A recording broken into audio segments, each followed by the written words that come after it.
Hi, hey, what's up? It's Emily, and I'm finally doing my March wrap-up.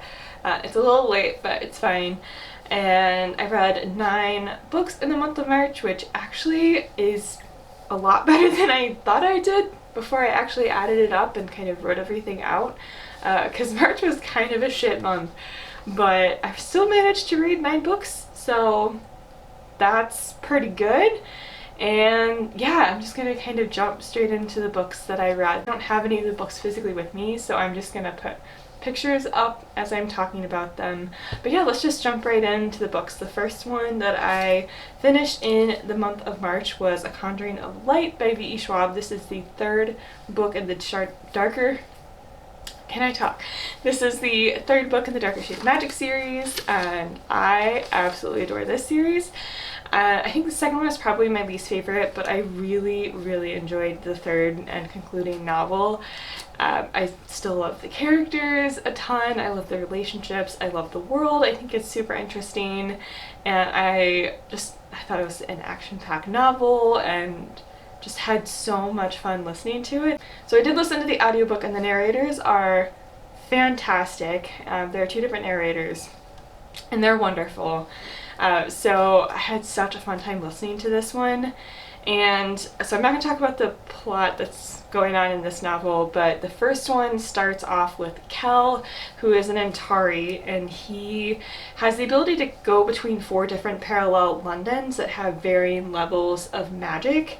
And he sometimes, occasionally, smuggles different things between the different Londons, and at one point smuggles something that is far more powerful and just far different than what he normally would smuggle, and he doesn't really realize what it is until things start happening and he realizes that it's a very special object that he smuggled and he probably shouldn't have smuggled it, and it kind of kicks off from there. And it's such a fun series. Delilah is one of my favorite characters ever. I just absolutely loved her throughout this entire series. So yeah, I just had a really fun time with this one and with the whole trilogy overall, so would definitely recommend.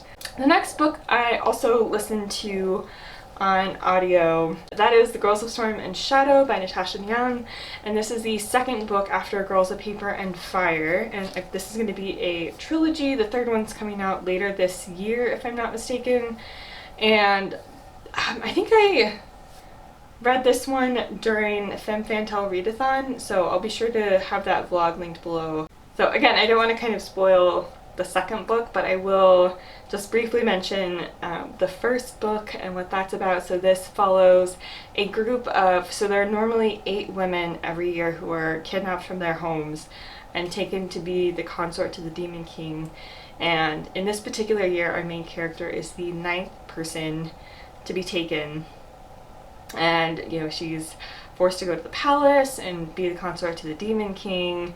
There are a few different classes of, there's, you know, humans essentially, there's a mix of human and demon, and then there are full demons who are kind of the top class in this world. And she is taken to the palace, and it's about her experience being kidnapped, going to the palace, you know, everything that goes on in the palace, and her falling in love with another one of they're called paper girls. So that's what the first one is about, and kind of what this series follows. This one wasn't as good of a read for me as the first one was, so I did listen to this one again on audio, and the narrator's pretty good. I thought she did a good job, but this one was such a slow novel, especially compared to the first one. Like, the first one's not a fast-paced fantasy by any means, so I didn't expect it to be, you know, the fastest paced series I've ever read. I think the first one and this whole series kind of is more character focused, I think, than it is on, you know, having a bunch of stuff happening at one time. But even still, from what I expected from the first one, this one was really slow for me. It was halfway through the novel, and there had been, you know, some traveling, and some characters got one thing accomplished, but like, it's halfway through the novel. I think more should have happened by now. And I think this novel could have been like the next quarter to a third of the 2nd book and have been fine. I've read that she originally wanted this to be a duology and the publishers kind of pushed her to make it a trilogy, and I think that kind of comes out in this novel, because I think perhaps from what she had planned, this one was kind of the stuff that needed to get added, and it kind of felt that way anyway. So this one was kind of a disappointment for me personally, but I will still probably listen to the third one on audio just because it's, and you know, get it from Libby from the library probably, because it's going to be a very low investment, just to kind of figure out what happens at the end of the series. I'm curious enough for that, but I don't think I'll keep this one on my shelf. I don't think I'll reread it probably, but definitely don't regret reading it or anything, just wasn't what I expected and I was a little bit disappointed, but it's okay. It's how it goes sometimes. The next book I'm going to talk about is also one that I listened to on audio. I got it from the library, and it was supposed to be the book that we were reading for March for a feminist book club. Unfortunately, the meetup got canceled, as did everything else. And we were going to read What I Did While You Were Breeding, and this is by Kristen Newman. She's a comedy writer, and I think watched some of the stuff that she's helped write for. And it was definitely a really interesting, fun memoir. I mean, it was definitely fun to listen to. She narrates it herself, which I think is always fun for a memoir. It's kind of cool to have the author narrate their own story. So that was cool. You know, it was her experiences. Essentially, it was kind of her, what she did while a lot of other people around her age that she knew were kind of finding partners, settling down, starting families, and that just kind of wasn't her experience, and she was just doing a lot of other things during that time. You know, she was working a lot, she was traveling a lot when she wasn't writing, and you know, just kind of soaking up all the experiences that come with traveling and just exploring.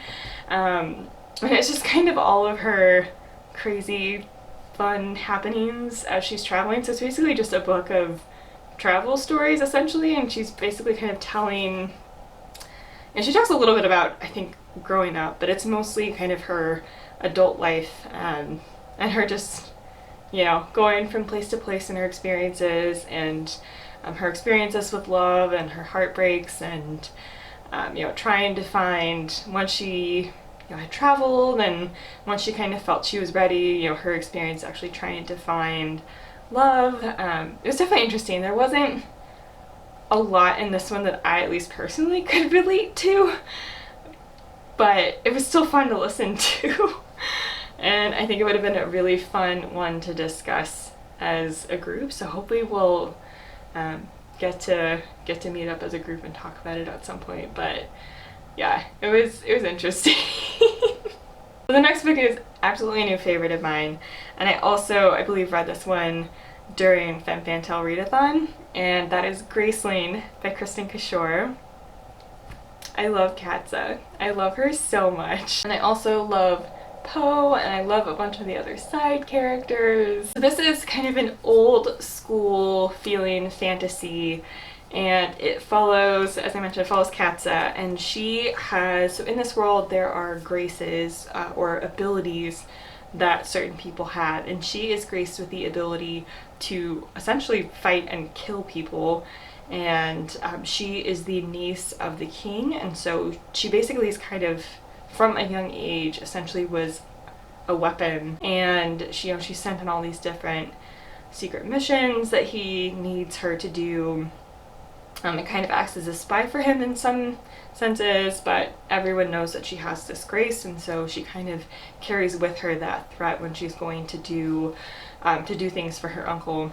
And along the way she meets a bunch of different characters. She meets Poe is one character that's kind of the other main character in the series, but there's a whole, you know, cast of people that she meets through, you know, through palace work, through the different things that she does for her uncle, and she kind of struggles with what her uncle is having her do.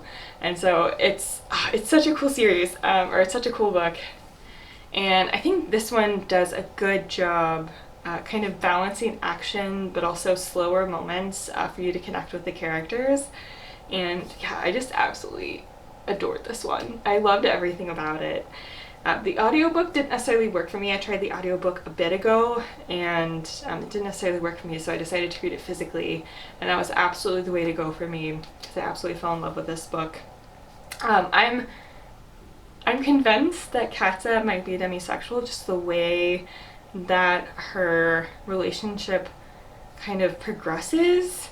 I'm convinced she's demisexual, which I thought was really cool. It's not something that's like on page or anything, but just I could really, really relate to her thought process there, that dynamic between the two of them and how that progressed.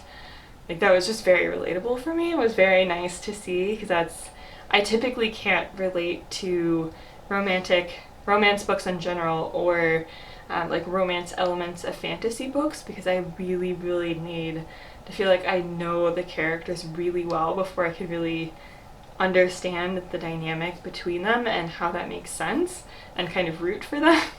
And it's really hard to do that. It's really hard for books to do that for me.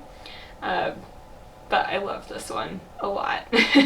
So around the same time, I was also listening to Assassin's Apprentice on audio. Mostly on audio. I did some physical reading while listening to the audiobook as well, and I adored this book. I'm really excited to read the second one. So this one, it's an entire world that Robin Hobb has created, and it starts with Fitz when he is a young kid. He's the bastard son to the king in waiting, or the prince that's going to become the king. So he kind of comes back into the life of the royals, and is basically dropped back off there. And the person who was taking care of him essentially was like, I can't take care of him anymore. His father ends up abdicating and kind of like leaving town once people know that he had a bastard child, and the king ends up having him trained to be an assassin. So he's still kind of in royal / political life, kind of sort of, but he's also an outsider, and he's just kind of in a very unique position, and the king just wants to take advantage of that and trains him to be an assassin. So it starts when he's really, really young, and it kind of follows him learning about palace life and being trained. He also has a very special connection to animals, which was a really cool element in this story. Yeah, so it's a very slow story to start out with. There's some stuff that happens after he's trained that's a little bit more action-packed, but it's a very slow kind of setup novel for this world and this series that's part of this world. And so keep that in mind if you're going to pick up this series. But I enjoyed the writing. It was a very formal writing style, which isn't usually my favorite. But I still did enjoy the writing. I love the audiobook. The narrator was fantastic. And so yeah, it was really just fun to get to know Fitz. I adore Fitz. And so I'm really excited to see him grow up. And I hope that I continue to love his character. I'll be picking up the second one before too long, probably in May. So I'm really excited to continue in this series. So the next one I listened to on audio, and that is 8 Perfect Murders by Peter Swanson. And this one follows a bookshop owner who at one point wrote a blog post about 8 perfect murders in literature. And it wasn't necessarily his 8 favorite murders in literature, kind of the 8 best novels. He just kind of wanted to write a post about the crimes and the murders in literature that people either got away with or would be were very clever in some way. And so he writes a blog post about this, and he's contacted by the FBI because someone is starting to go through this list and commit those murders one by one, or kind of recreate those murders one by one. And so the FBI comes to him and starts to talk to him because they're like, hey, you wrote this blog post, we think someone's trying to follow it. And so he's helping out the investigation, and it kind of goes from there, and his life is kind of intertwined in this investigation. And yeah, I thought this was a really fun listen. I definitely enjoyed the writing. I really enjoyed his interactions with one of the FBI agents. I thought it was just fun dialogue that I was really into. Very simple, easy writing style, but it still flowed really well, I think, and was fun to follow. I thoroughly enjoyed just the concept of this book. It was so much fun. I enjoyed kind of the setting of the bookstore and how that kind of grounded the story. There definitely were some surprises. I don't think the twist was like super surprising, but there still was a lot of twists and turns that were a lot of fun to follow. But overall, still just a super engaging and fun story for me. It's probably not something I'm gonna think about in the future or something I'm gonna want to re-listen to. I think this is just a theme with thrillers for me, that even if I think they're fun and engaging, I tend to listen to them on audio because I really love the way narrators can enhance thrillers on audio if they are really good narrators. But they don't tend to be something that I ever think about again. I don't think I'm going to be someone who owns physical copies of a lot of thrillers because I don't think there are going to be too many that I want to reread or re-listen to. But they're still enjoyable while I listen to them though, and that's kind of the case with this one. So I'm probably not really going to think about it too much or reread it, but it was fun while it lasted. I will also point out that this book does spoil kind of the twist of a lot of the cases that list refers to. So if those classic cases or those classic books aren't something that you want spoiled, you should probably read those first and then read this book, because like they are spoiled, because they're following murders happening the same way, and they kind of know how those cases were resolved, and that's like information they need to move forward in the investigation that they're doing in this book. So if you don't want them spoiled, don't read this book. So the next book I read was Elantris by Brandon Sanderson. I listened to this one on audio, fantastic audiobook, while physically reading it, and I loved this book so much. Okay, I really love Brandon Sanderson. I've now read 2 of his books and I've absolutely loved both of them. I thought these characters were so fascinating. So it follows 3 main characters, and the political setup of these is you follow one character who is a princess of one land who is kind of traveling to a different land because she has agreed to an arranged marriage with the prince of the land that she's traveling to. It's kind of a political union to help her people back home. So she's traveling over to kind of get ready and go through the wedding ceremony and kind of get married to this prince. But while she's traveling over, the story is that the prince dies while she's on her way over, but he actually gets something called the riad, or kind of gets this disease-like thing, and because he has this, he's thrown into the cursed city of Elantris. So Elantris used to be the city of the gods, and it was kind of the crowning jewel of this kingdom. And there was a lot of magic and power behind this city and behind the people who lived there. But it has since kind of become a cursed place, and there are people in this land who kind of get this curse, and they are kind of put with the other people in Elantris who are cursed. So you follow that prince as he's going to Elantris, so you kind of know what's going on in Elantris.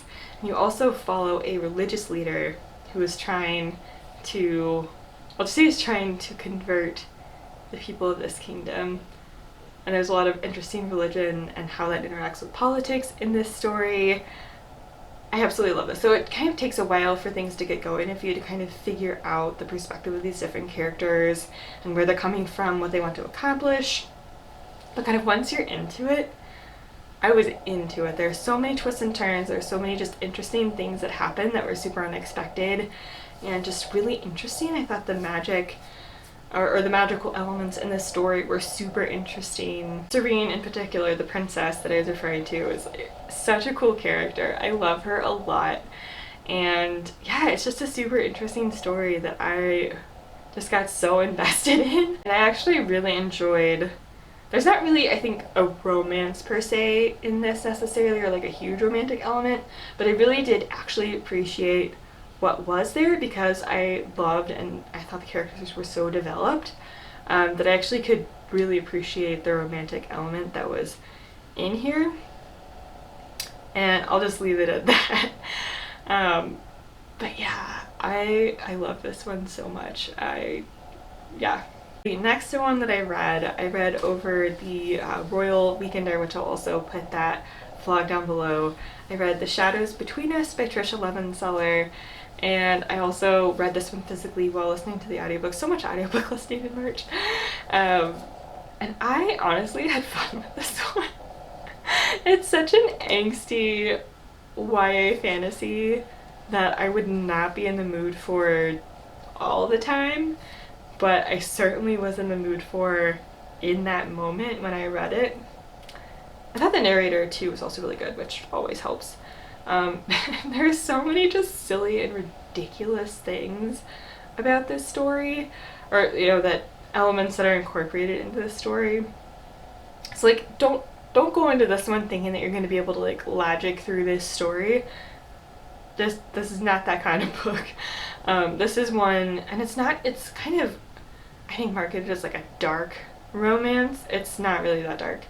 It's just kind of like an angsty YA fantasy romance.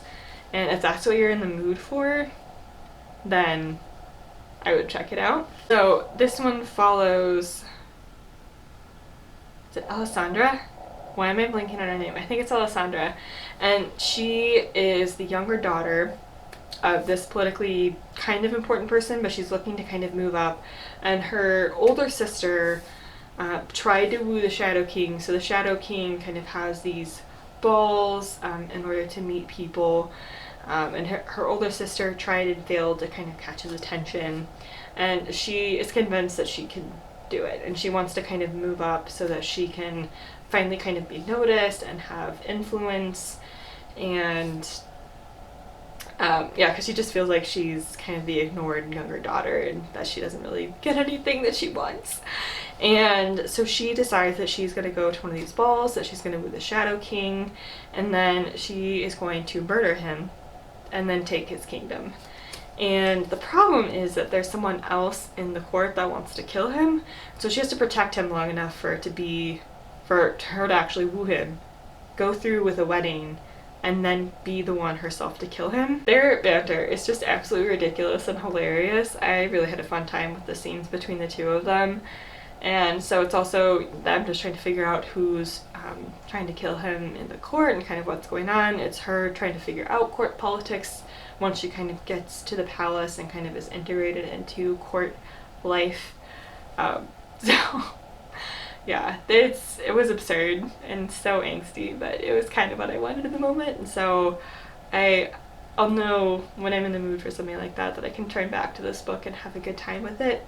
So yeah. Last but certainly not least, I finally finished Retribution Falls by Chris Whitting. This is the first book in a series, and it's basically Firefly was kind of what hooked me. And so it follows space pirates. It follows the Ketty Jays, the ship's name, and it follows its captain. And he, accepts a job because there's kind of a lot of money that could be tied up in this job. It's kind of one of the biggest jobs he's ever considered taking. So, at the beginning he's kind of offered this job. Things don't go as planned, and he finds himself in the middle of much larger political maneuverings by some high up people. And so he's trying to survive as these people are trying to come after him because he survived when they didn't want him to. And he has to kind of figure out what's going on while trying to survive, and a bunch of people are chasing him and his crew, and it's kind of about this crew coming together as a found family, which I really loved. Yeah, I definitely just had so much fun reading this. I read it physically. I had so much fun reading this. Like, it was exactly what I thought it would be, and it was just like a super gritty environment. I could really picture everything, but it was just like a super gritty world. Everyone's kind of out for themselves, and so it's kind of seems like it's rare for kind of a crew to come together and really be a family.